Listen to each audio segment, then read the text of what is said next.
EP 최고의 선방 능력을 가진 골키퍼 조현우는 막을 수 없었다. 손흥민의 16호 골이 터지면서 득점 랭킹 1위인 홀란드를 다시 추격하는 발판을 마련했다.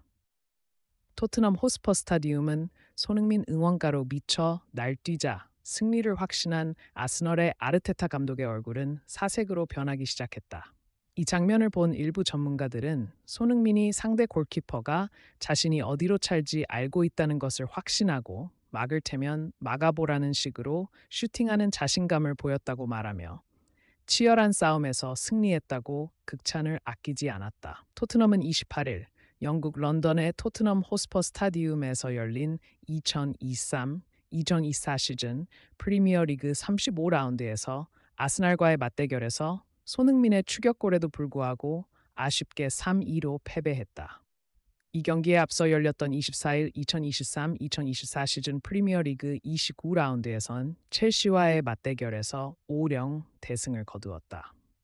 토트넘은 뉴캐슬전 패배로 인해 4위 아스턴 빌라에 밀려 5위로 내려앉았습니다. 분위기 반전을 위해 북런던 더비에서 반드시 승리해야 했습니다. 토트넘은 이날 선발 라인업에서 손흥민을 원톱으로 내세웠고 오른쪽에 클루셉스키, 왼쪽에 베르너를 배치했습니다. 공격형 미드필더로는 메디슨을, 수비형 미드필더로는 호비르와 벤탄쿠르를 기용했습니다. 아스널은 직전 경기인 첼시전을 치른 지 4일 만에 토트넘과 경기를 치렀지만 토트넘은 2주간의 휴식 끝에 경기에 나섰습니다. 이로 인해 현지 전문가들은 체력에서 우위에 있는 토트넘이 후반전에 훨씬 유리한 상황에 있을 것이라고 분석했습니다. 토트넘은 이러한 이점을 의식하여 전반전에 상당한 압박을 가했고 초반에는 점유율을 65%로 늘렸습니다. 하지만 팽팽한 0-0 상황에서 아스널의 선제골이 나오면서 상황이 급격히 변했습니다. 전반 14분경에서 아스널의 코너킥 상황에서 호이비에르가 헤딩으로 걷어낸 공이 토트넘 골을 향하고 있었지만 자책골로 연결되지 않았습니다. 많은 축구 팬들은 이 상황을 보고 10대 12로 경기하는 건 또 뭐냐며 호이비에르의 플레이에 어이없어했습니다. 일부 전문가들은 토트넘이 이번 시즌 세트피스로 너무 많은 실점을 허용한다고 지적하며 포스테코글루의 전술 운영에 문제가 있다고 분석했습니다. 이에 토트넘은 즉시 반격에 나섰습니다.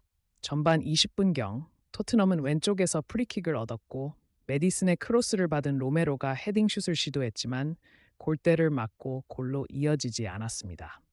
전반 21분경 토트넘의 세트피스 상황에서 포로가 중거리 슛을 날렸고 판더펜이 이를 골로 연결했습니다. 그러나 포로가 슈팅하는 순간 판더펜이 오프사이드 위치에 있어 골이 취소되었습니다.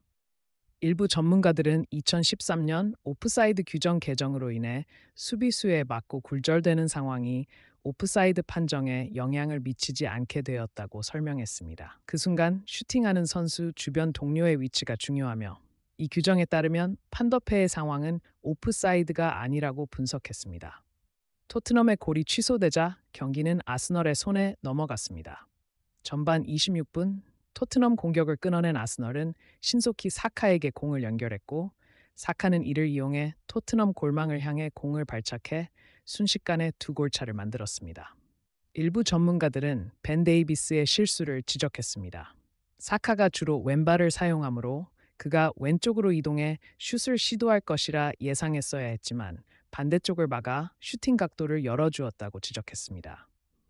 그러나 전반 34분에 아스널이 코너킥 상황에서 토트넘의 수비진을 뚫고 골을 넣으며 많은 축구 팬들은 세트피스로 실점한 것이 포스테코글루의 수비 전술이 아마추어적이라고 생각했습니다. 토트넘은 전반전에 3골을 내주며 일부에서 손흥민의 부진에 대한 비판이 있었습니다.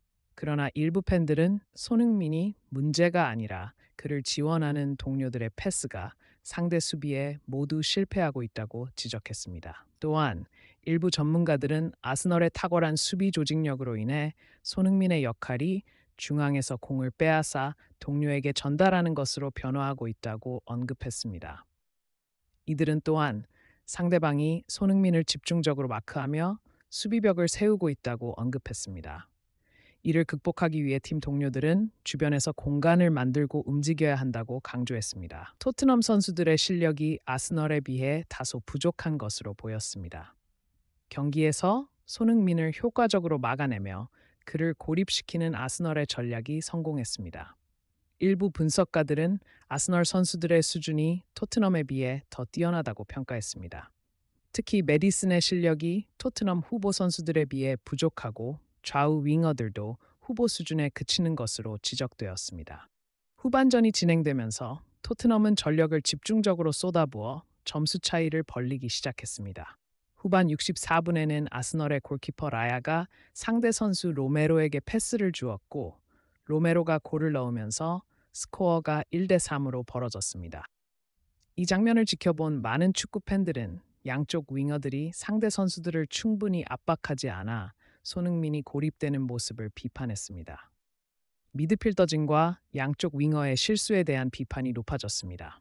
후반전 90분에 벤 데이비스가 페널티킥을 얻으면서 손흥민이 왼쪽 상단에 골을 넣어 스코어를 2-3으로 좁혔습니다.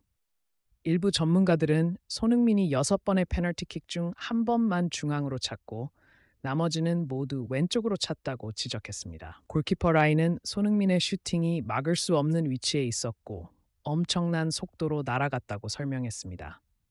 손흥민의 뛰어난 활약에도 불구하고 토트넘이 아스날에게 한 골차로 패배하며 승점 3을 따내지 못했습니다.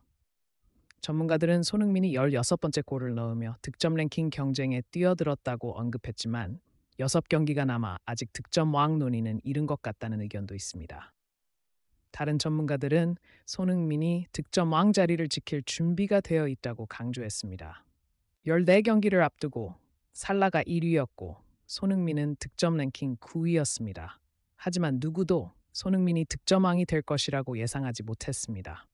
그럼에도 불구하고 손흥민은 14경기 동안 14골을 넣으며 극적으로 득점왕에 올랐습니다. 후반기에 강점을 보인 손흥민은 팀원들의 지원과 PK 차점을 활용하며 득점왕이 되었고 많은 팬들이 이를 공감했습니다.